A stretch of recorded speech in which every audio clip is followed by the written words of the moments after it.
Yuhuhuhuhu. Halo sobat pembelajar semuanya. Gimana kabar kalian semua? Mimin doakan supaya teman-teman selalu sehat dan bahagia selalu ya. Di sini kita boleh belajar sambil makan, sambil rebahan, asal tidak ketiduran. Kalau sudah siap, ambil alat tulis kalian, siapkan isi kepala kalian, dan waktunya kita masuk ruang kelas. Halo teman-teman semuanya, para sobat pembelajar. Selamat datang di Masuk Ruang Kelas. Di video kita kali ini kita akan membahas dan mengupas tuntas tentang macam-macam laporan keuangan, teman-teman ya.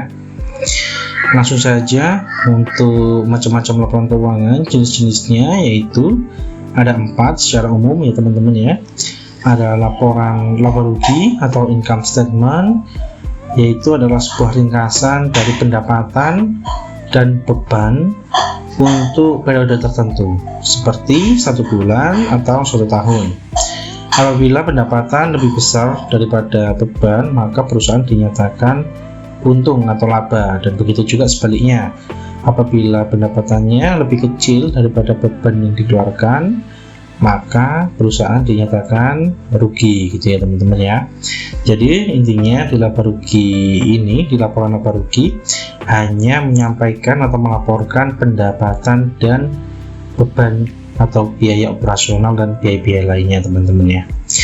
Kemudian yang kedua ada laporan perubahan ekuitas atau perubahan modal, yaitu adalah ringkasan perubahan dalam ekuitas pemilik yang terjadi selama periode waktu tertentu teman-teman ya. Ini terkait dengan equity, owner's equity teman-teman. Bagaimana perubahan modal pemilik usaha itu dalam 1 tahun misalnya, atau 1 periode akuntansi tertentu ya. Kemudian yang ketiga ada neraca atau balance sheet atau laporan posisi keuangan ya.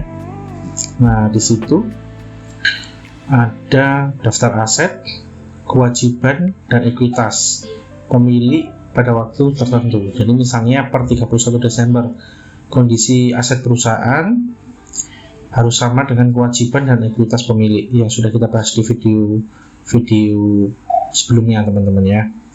Kemudian yang keempat ada laporan arus kas atau statement of cash flow ya. Intinya di laporan arus kas ini memuat penerimaan dan pembayaran kas untuk periode waktu tertentu. Oke. Di bagian laporan arus kas sendiri ada 3 aktivitas, yaitu aktivitas operasi, investasi, dan pendanaan teman-teman ya. Nanti akan kita bahas di bagian laporan arus kas. Selanjutnya yaitu terkait laporan laba rugi dan laporan perubahan ekuitas teman-teman. Berikut adalah contohnya. Yang atas adalah laporan income statement atau laporan laba rugi ya. Yang bawah bagian laporan perubahan ekuitas atau return earnings.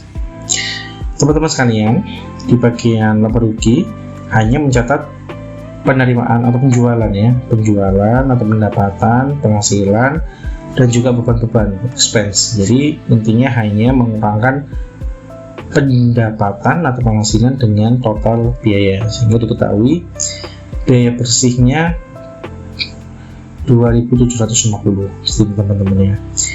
Nah, dari angka 2.750 ini, dari laporan laba rugi ini, angkanya akan dipindah ke laporan perubahan ekuitas di laporan return earnings teman-teman. Jadi saling berkaitan ya. Yang pertama adalah kita buat dulu laporan laba rugi sehingga dapat net income atau laba bersih.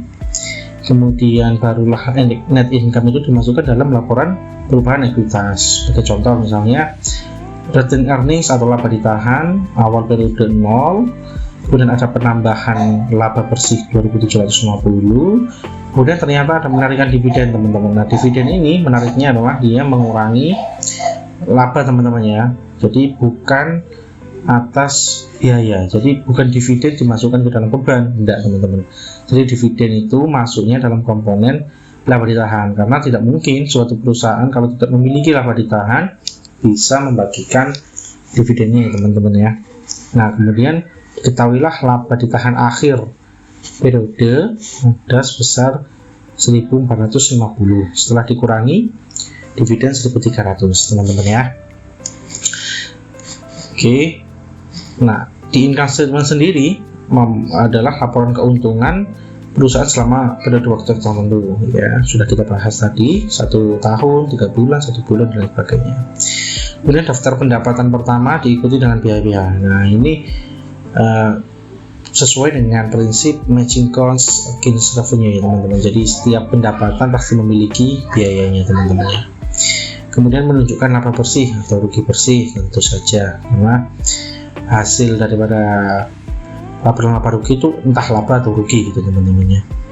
Kemudian tidak termasuk transaksi investasi dan dividen antara pemegang saham dan bisnis. Nah, ini yang saya jelaskan tadi teman-teman.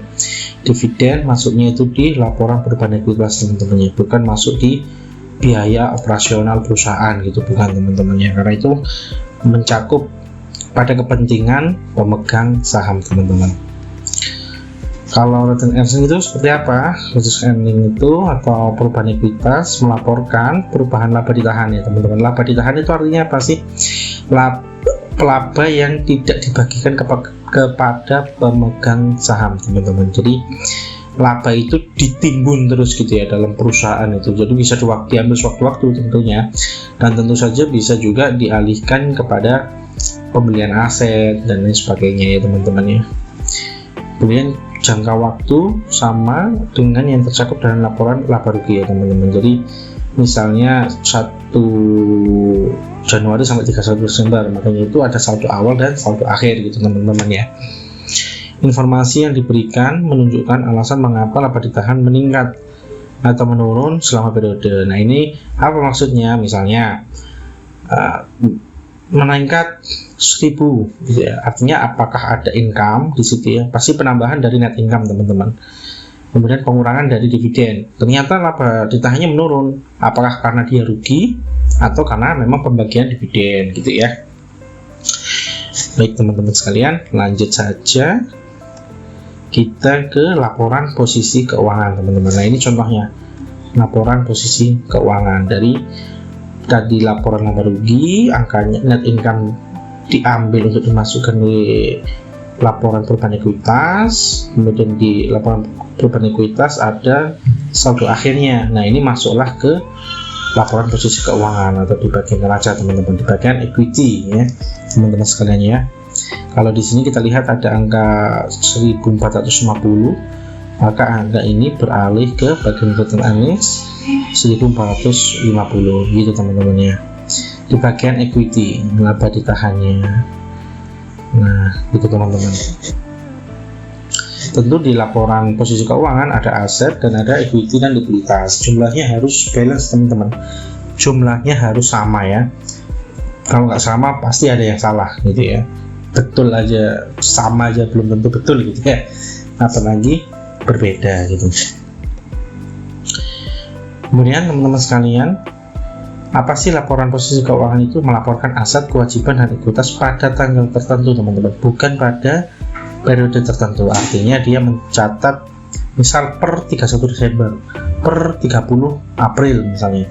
Nah, itu bukan 1 Januari sampai 31 Desember, bukan teman-teman. Ini saldo akhir teman-teman ya, yang dicatat di laporan posisi keuangan. Kemudian mencantumkan aset di atas dan diikuti kewajiban dan ekuitas. Nah, tentu pencatatannya diawali dengan aset teman-teman. Aset, total aset berapa, baru liabilitas dan ekuitas. Jadi memang biasanya di aset sisi atas, kemudian ekuitas liabilitas sisi bawah, atau aset sisi kiri, liabilitas ekuitas sisi kanan gitu teman-teman. Merupakan gambaran kondisi keuangan perusahaan pada saat tertentu, biasanya akhir bulan atau akhir tahun. Nah, seperti yang saya jelaskan tadi, pakai per teman-teman ya. Per itu artinya tertentu, saat tanggal itu gitu ya. Saat tanggal itu. Nah, ini kalau di contohnya ini berarti saat tanggal 30 September 2017 gitu teman-teman. Oke, kita lanjut ke laporan arus kas teman-teman.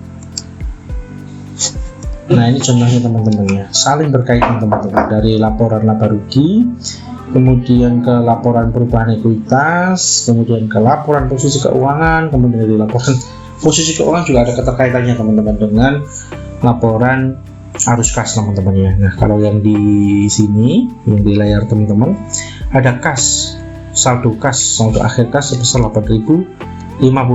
Angka ini haruslah cocok teman-teman dengan angka di laporan arus kas sebesar 8.050. Nah, untuk menentukan saldo kas ini makanya perlu laporan arus kas teman-teman ya. Nah, laporan arus kas sendiri ada 3 yang sudah kita jelaskan di awal tadi ya. Ada dari aktivitas operasi, ada dari aktivitas investasi, ada juga yang dari aktivitas pendanaan atau financing activity gitu teman-teman ya. Nah, apa sih aktivitas operasi itu? Nah, aktivitas ini melaporkan ringkasan penerimaan dan pembayaran kas dari aktivitas operasi. Intinya dia menambah kas atau mengurangi kas gitu ya, memasukkan dapat uang atau mengeluarkan uang gitu ya dari aktivitas operasi. Apa aja itu operasi? Ya tentu aktivitas inti perusahaan, misalnya dia kegiatan usahanya jualan, ya memang dari jualannya itu dia harus mencatat, misal dia menjual 1.000 ya dicatat 1.000, kemudian dia membayar ke supplier 5.000 ya dicatat 5.000 gitu teman-teman ya, termasuk gaji pegawai yang intinya dia itu uang yang dikeluarkan dalam rangka biar bisnisnya jalan gitu teman-teman, untuk operasional ya, untuk operasional sehari-hari. Kemudian yang kedua ada aktivitas pendanaan teman-teman. Aktivitas pendanaan ini yang berhubungan dengan investasi kas oleh pemilik, contohnya untuk pengeluaran saham, teman-teman mengeluarkan uang untuk saham atau mendapatkan dividen gitu ya, mendapatkan dividen ternyata gitu ya, atau ternyata dapat keuntungan dari trading saham. Nah, itu maksudnya di aktivitas pendanaan teman-teman, bukan operasional. Padahal sebenarnya usaha teman-teman dagang, tapi teman-teman juga ada usaha lain. Nah, itu maksudnya misal di pendanaan bagian saham gitu teman-teman. Nah, kalau investasi ini lebih ke arah aset tetap teman-teman, jangka panjang gitu ya. Kalau pendanaan itu misalnya financing gitu kayak dapat bunga gitu ya, dapat uang berupa bunga, royalti. Nah, gitu teman-teman. Kalau royalti yang di bagian operasi ini misalnya teman-teman punya merek gitu ya, punya properti berbasis digital gitu, kemudian teman-teman dapat royalti, maksudnya kalau memang itu bisnis usaha teman-teman, maksudnya di operasional gitu ya. Tapi kalau misalkan teman-teman punya obligasi kemudian dapat bunga gitu-gitu, sih pendanaan. Sedangkan kalau investasi ini sifatnya adalah permanen atau aset tetap, contohnya teman-teman membeli mesin atau menjual mesin, membeli gedung gitu-gitu ya, sifatnya lebih ke arah jangka panjang. Begitu juga kalau investasi, kalau dalam saham tapi jangka panjang, maksudnya di investasi kayak dividen gitu teman-teman, maksudnya di investasi teman-teman ya. Oke, saya rasa itu aja teman-teman. Untuk selanjutnya kita akan membahas banyak hal teman-teman ya. Nanti kita akan bahas akun dalam akuntansi, termasuk nanti pencatatannya teman-teman ya, termasuk dalam pencatatannya. Baik, segini aja teman-teman. Semoga para sobat pembelajar dapat mengambil manfaat dari video ini. Sampai jumpa di video-video berikutnya. Terima kasih sobat pembelajar telah menonton video dari kami. Kalau sobat pembelajar tertarik dan penasaran dengan video lainnya dari kami, silakan sobat pembelajar like, subscribe, dan tentunya tekan tombol loncengnya agar sobat pembelajar selalu mendapat update-update video dari kami. Kalau sobat pembelajar merasa video ini bermanfaat, silahkan di-share ke teman-teman sobat pembelajar ya. Dan kalau sobat pembelajar ingin mengajukan saran, masukan, dan pertanyaan, silahkan ditulis di kolom komentar di bawah ya. Kalau sudah, saatnya kita keluar ruang kelas. Bye-bye.